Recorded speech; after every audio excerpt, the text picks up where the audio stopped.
ជំរាបសួរក៏ដូចជាសួស្តីអ្នកទស្សនាទាំងអស់គ្នា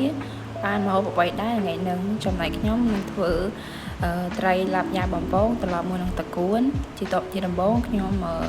ពេលលាងត្រីហើយគឺយើងត្រូវការសម្រស់ជាតិទឹកដើម្បីយើងតបំពងកុំឲ្យវាឆាប់ឆេះដៃយើងអីចឹងយើងយកกระดาษជិតមាត់មកសង្កត់ទៅលើត្រីដើម្បីឲ្យវាមើលជាតិទឹកទុកចោលរយៈពេល5នាទីនេះគឺជារបៀបដែលខ្ញុំធ្វើត្រីបែបនេះគឺវាអត់ជាប់ខ្ទះជាប់អីចឹងបន្ទាប់មកទៀតគឺយើងបំពងត្រីទុកចោលហើយយើងមកធ្វើការបេះត្រកួនចំពោះត្រកួនគឺយើងមិនបាច់បេះស្លឹកចេញទាំងអស់ទេព្រោះយើងដាក់តង់ស្លឹកអញ្ចឹងគឺវាឆ្ងាញ់ដូចគ្នាតែបើសម្រាប់បងប្អូនវិញខ្ញុំអត់ដឹងទេបើសម្រាប់ខ្ញុំគឺបេះ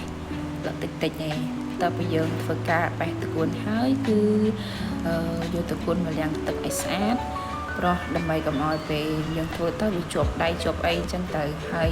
តទៅមកទៀតគឺធ្វើការកាត់ត្រកួនទៅតាមចំណង់ចំណូលចិត្តទៅគឺខ្ញុំកាត់ជា2បន្ទាប់មកគឺដាក់សម្រស់ទុកចោល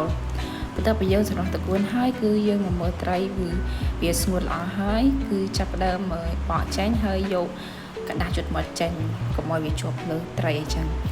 ធ្វើការបើកខ្ទះហើយដាក់ខ្ទះទុកចោលរហូតដល់វាក្តៅហើយយើងប៉ះមើលយើងមិនយកដៃស្ទាបឲ្យទម្លាក់ដៃគឺយើងពេលខ្ទះក្តៅហើយគឺធ្វើការចាក់ខ្លាញ់ចូលទុករយៈពេលប្រហែលជា1នាទីពេលខ្ទះក្តៅហើយគឺចាប់ដើមបំពងយើងធ្វើការបំពងដំខ្ទឹមដើម្បីធ្វើទឹកសោះស្រោចពីលើត្រីបំពងរបស់យើងពេលត្រីឆ្អិនហើយយើងលើកត្រីទុកមួយឡែកសិនដើម្បីឲ្យវាស្រក់ខ្លាញ់អញ្ចឹងតែមកធ្វើការ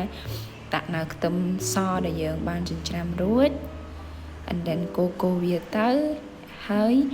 យើងយកគ្រឿងទេសរបស់យើងដែលមានដូចជាម្សៅស៊ុបទឹកត្រីប្រេងខ្យងរ៉ូឌីអីហ្នឹងធ្វើការចាក់នៅប្រេងខ្យងបន្តិចដើម្បីវាមានជាតិឈ្ងុយកូរវាជាមួយនឹងខ្ទឹមបំពងហើយយើងយកត្រកួនដែលយើងបាក់លាងរួចដែលដាក់ឲ្យស្រស់ហ្នឹងគឺដាក់ចូលទៅក្នុងខ្ទះDan យើងបន្ថែមនៅរ៉ូឌីបន្តិចដាក់ឲ្យវាមានជាតិ and then គឺដាក់ទៅតាមចំណង់ចំណូលចិត្តរបស់បងប្អូនបន្តមកទៀតគឺខ្ញុំយកអំពិលទុំទៅត្រាំទឹកដើម្បីដាក់ចូលក្នុងទឹក sauce ឲ្យវាមានជាតិជូរអែមនេះគឺជាត្រកួនដែលខ្ញុំបានដាក់គ្រឿងទេសរួចអស់ហើយបន្តមកទៀតយើងធ្វើ